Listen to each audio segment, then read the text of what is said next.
Kawasan Pegunungan Grute, Kabupaten Aceh Jaya pada Minggu sore menyebabkan tebing sungai alami longsor. Beruntung dalam kejadian ini tidak menimbulkan korban jiwa, namun lokasi jualan warga mengalami kerusakan yang cukup parah. Hujan deras yang terjadi di wilayah Pegunungan Grute, Kabupaten Aceh Jaya pada Minggu sore kemarin ikut menghambat perjalanan kendaraan baik dari Banda Aceh maupun dari arah Melabu. Selain menyebabkan banjir luapan di berbagai desa, tebing Gunung Grute juga amblas tepatnya di kawasan kuliner akibat terkikis air hujan. Beruntung dalam musibah ini tidak menimbulkan korban jiwa, namun warung kuliner warga mengalami kerusakan.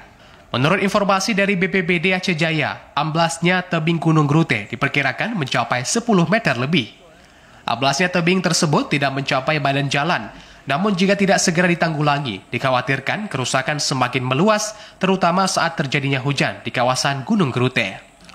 Sementara untuk saat ini, amblasnya tebing tersebut telah dilaporkan ke pihak Balai Jalan Nasional untuk dilakukan perbaikan.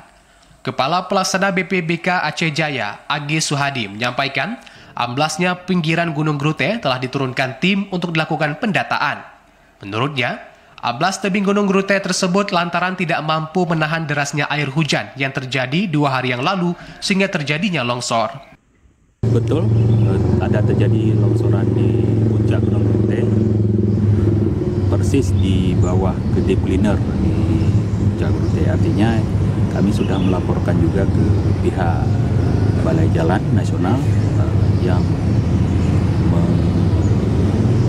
mengawasi jalan nasional di Aceh, dan sejauh ini kita untuk menurunkan tim ke lapangan untuk mengkaji terkait dengan kejadian bencana longsor tersebut. Dan untuk pengguna jalan kami menghimbau untuk berhati-hati karena daerah Gunung Grute adalah daerah yang sangat rawan longsor dan tumbang pohon kayu ketika angin kencang. Akibat fenomena cuaca ekstrim yang sedang terjadi saat ini di Kabupaten Aceh Jaya, BPBK setempat menghimbau para warganya untuk siaga dan waspada terhadap berbagai bencana alam dan kepada pengendara juga diminta untuk tetap berhati-hati saat melintas, terutama di kawasan pegunungan karena rawan terhadap longsor. Dari Aceh Jaya, Musliadi, TV Aceh melaporkan.